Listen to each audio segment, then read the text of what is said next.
এট ফার্স্টে আমরা একটু জানার চেষ্টা করি টু এবং টুয়ার্ডস এই দুইটা প্রিপজিশন আমরা কোন সিকোয়েন্সে আমরা ব্যবহার করব, অর্থাৎ সেন্টেন্স সিকোয়েন্সটা কি হবে। যে একটা জিনিস মনে রাখতে হবে, টুয়ার্ডস অর্থ হচ্ছে যে আমরা যদি বলি এখানে টু, টুয়ার্ডসটা আমরা বাংলাটা যদি বলি তাহলে দেখেন আমরা এটা বলবো দিকে। অর্থাৎ দেখেন দিকে বলতে বুঝি আমরা যে কোনো দিকে, নট ফিক্সড। আমি বাজারের দিকে যাচ্ছি কিন্তু আমি যে ফিক্সড বাজারের দিকেই যাব, বাজারেই যাব এরকম না। He is going to school, তার মানে এখানে ফিক্সড হয়ে গেছে। He is going to school, সে স্কুলে যাচ্ছে।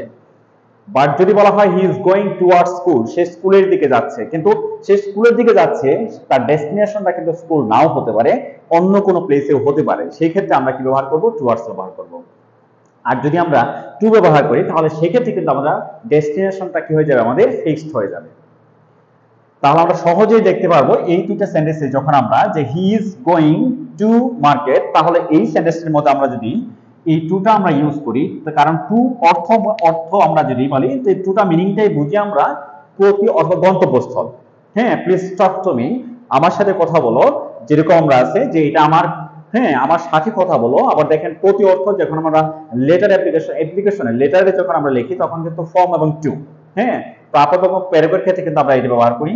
তাহলে দেখেন he is going to market, সে কোথায় যাচ্ছে, মার্কেটে যাচ্ছে। তার ডেস্টিনেশনটা শুধুমাত্র মার্কেটে, অন্য কোনো প্লেসে না। কিন্তু যদি বলি হি ইজ গোয়িং টুয়ার্ডস মার্কেট, আমরা যদি এইখানে টুয়ার্ডস ইউজ করি তাহলে সে কোথায় যাচ্ছে, সে বাজারের দিকে যাচ্ছে, কিন্তু তার ডেস্টিনেশনটা বাজার নাও হতে পারে।